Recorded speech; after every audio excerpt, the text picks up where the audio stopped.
XIV tiene que salir al paso de los rumores que se extendían ya de que la primera condena de 1738, no muy antigua, de su antecesor Clemente XII, estaba ya superada.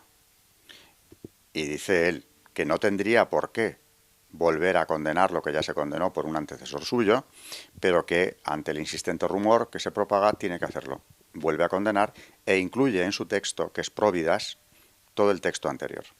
Bueno, pues ese rumor es constante. Y luego hablo de la situación en el siglo XVIII, la participación de la masonería o su peso en la ilustración, en el pensamiento ilustrado, en las creencias religiosas, de su influencia en la enciclopedia, de su influencia en la Revolución Francesa, que por eso tiene una deriva tan anticristiana, no solo por eso, pero el componente masónico evidentemente lo exalta, esa persecución religiosa que se dio en la Revolución, y en algunas zonas de manera muy concreta, pero en general en toda Francia.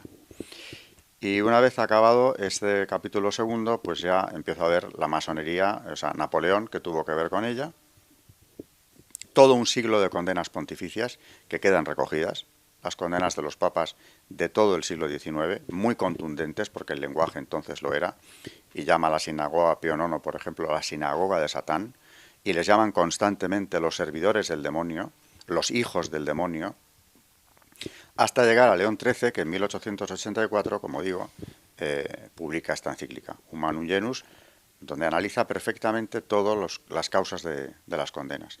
Ya antes, por supuesto, los papas esgrimían argumentos, principalmente reducidos a dos: el peligro que representaba la secta para la salvación de las almas, por practicar todo lo peor, y también el peligro que representaban para la seguridad de los estados. León XIII entra mucho más al fondo, aunque los otros también han hablado mucho de la acción masónica. León XIII entra al fondo y va analizando, página tras página, todo el proceso de ingeniería social anticristiana que la masonería había puesto en marcha desde sus orígenes hasta llegar a la situación ya muy preocupante de 1884.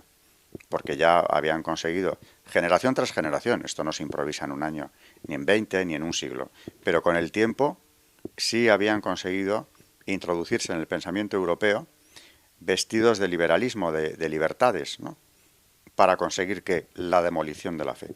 Está muy bien todas estas condenas pontificias y son necesarias. Un católico no puede ser de la masonería, pero no solo hay que quedarse ahí, sino hay que combatirla.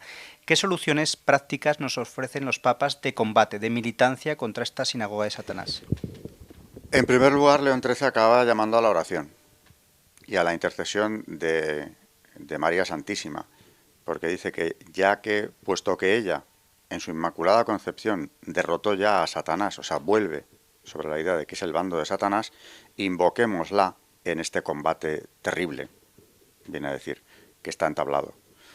Invoquemos también a los santos apóstoles Pedro y Pablo, a San Miguel Arcángel, por supuesto. Así que hay una llamada fuerte a la oración en esta encíclica y también un llamamiento importante que yo he pretendido seguir aquí. Porque en Humanum Genus, León XIII dice, hay que arrancarles la máscara a los masones. Es decir, detrás de toda esa propuesta de libertades, de garantizar, digamos, una neutralidad del Estado, de garantizar la libertad en todos los campos, lo que hay es un designio claro de extirpar la fe cristiana, concretamente, ¿no? Y esa máscara es la que hay que arrancar. Y luego hay algo que también viene con ellos, que es lo que han llamado reiteradas veces la reforma de la familia. Eso lo denuncia León XIII, ya sus antecesores, y a partir de ahí también. Pero en Humanum Genus explica cómo la masonería trata de adueñarse, y ya lo había conseguido en parte, ¿no?, de la educación, porque dice que quiere formar a los jóvenes tal y como ellos quieren que sean, es decir, extirpando todo concepto de Dios, de la educación. Es el laicismo, que ya en el XIX es muy fuerte y en el XX va más. La educación y la reforma de la familia, entendiendo por tal cosa el demolerla como institución. Eso es muy curioso y merece un análisis. Porque antiguamente lo que pedían en el XIX y establecían, siempre que tenían ocasión, era el matrimonio civil. Piden el divorcio también, y más adelante vemos cómo están implicados, en buena parte, los grandes orientes, concretamente el francés, en aprobación de leyes como la de los anticonceptivos, que propuso y sacó adelante un diputado masón, y por eso se llama la ley Neuwirth. Y luego tenemos la ley Bail, que es la del aborto, de 1974, que lo introduce en Francia.